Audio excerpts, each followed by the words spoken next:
After a few seconds of added time, the halftime whistle is sounded. Second half ends. Atlanta Somalian Legends 3, Columbus Somalian Legends 3, playing several hundred miles away from home in the Ohio city of Columbus. They arrived 4 hours ago to face a Columbus Somalian Legends. Be sure to stay tuned.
That's when I left, right when they finished that. Oh, what did I tell you? What did I tell you? You don't want to listen to that.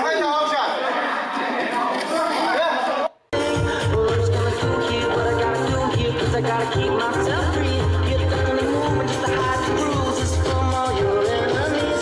I'm in the crossfire, dodge bullets from your expectancies. Yeah, yeah. Ooh, we got nothing to lose. You better run and hide me. Cross the line, I got a knife behind my back, just saying. Ooh, we got nothing to lose. You shoot your guy, get swollen out, but what I got can't be bought, so you can just run.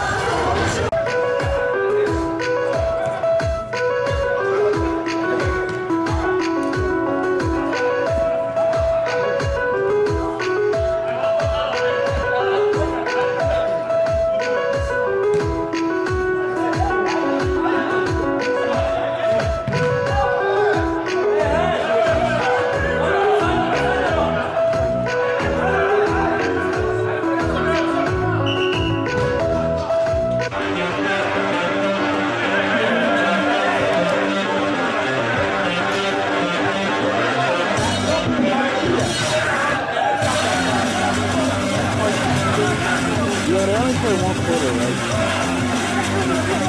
Yeah. That's on my list, right when they finish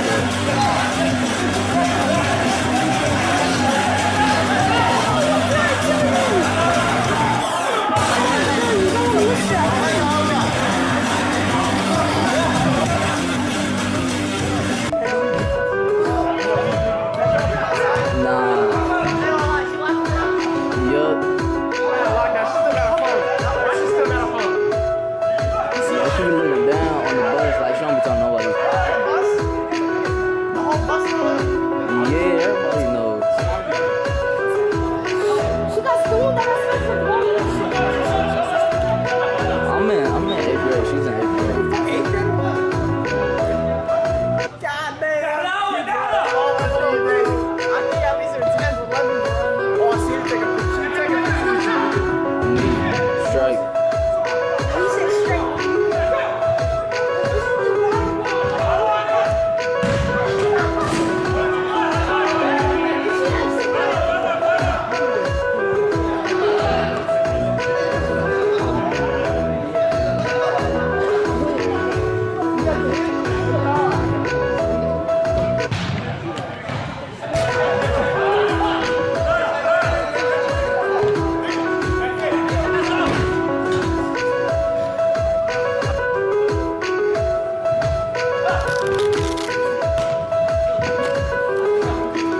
went to that tournament in Atlanta this Thanksgiving. It was sweet.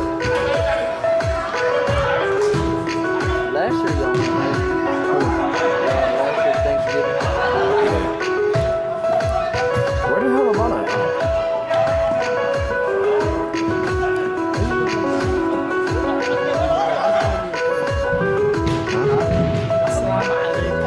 Sure. Why does he look like your mom? I mean, that's her kid, right?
This starting to get real sweet.